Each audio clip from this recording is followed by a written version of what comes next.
Con el triunfo de la Revolución de Ayutla se convocó a un nuevo Congreso Constituyente, destinado a elaborar las leyes que regirían la vida del país y de sus instituciones.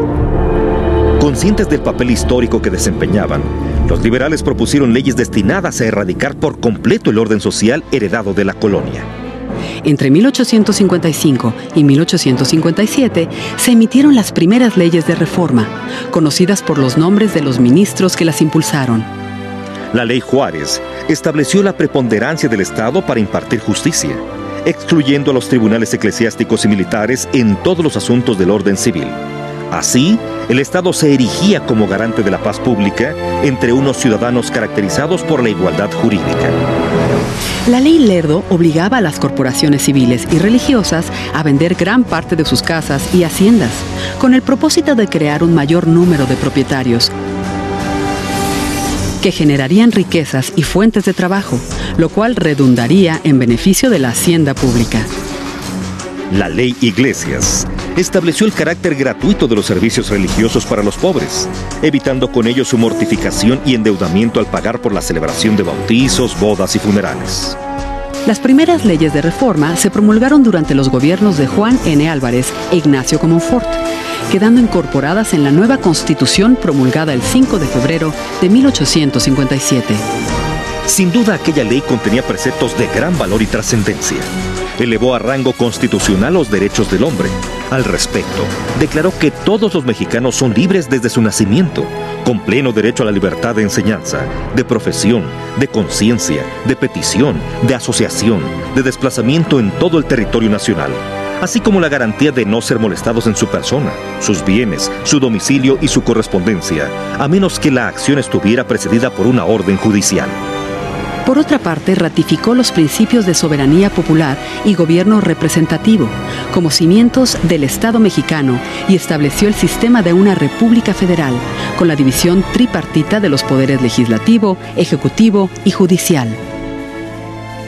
El bando conservador, apoyado por militares y miembros de la jerarquía católica, se opuso a la Constitución liberal, instituyendo un gobierno conservador y desatando la guerra civil entre 1858 y 1860.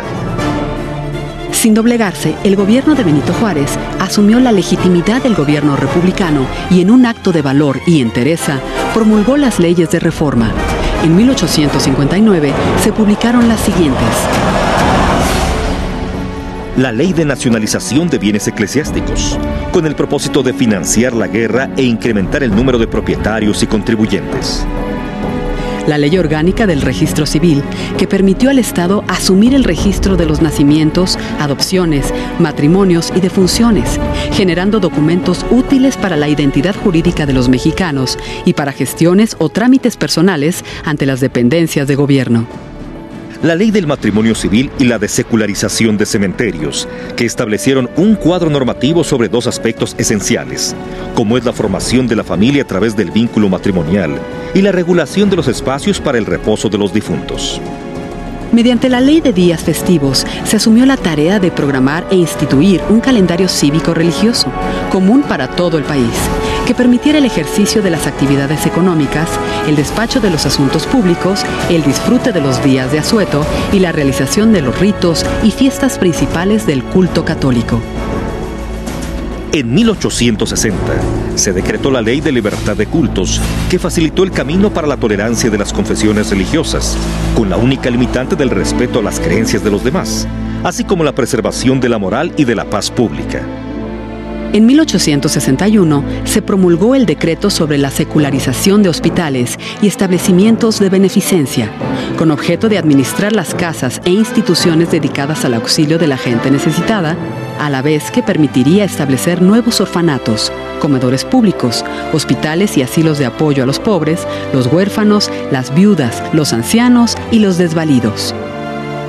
Finalmente, en 1863, se decretó la supresión de las comunidades religiosas, toda vez que el pensamiento liberal partía de la preeminencia de los derechos naturales e inalienables del individuo.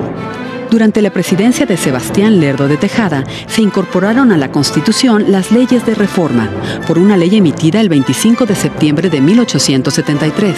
Se consolidaba así la separación entre la Iglesia y el Estado.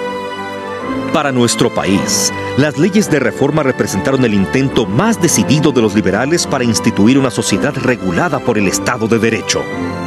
Fueron el punto de partida para la construcción de una sociedad moderna, cuyo legado actual son las instituciones que organizan nuestra vida, nuestros derechos y nuestras preciadas libertades.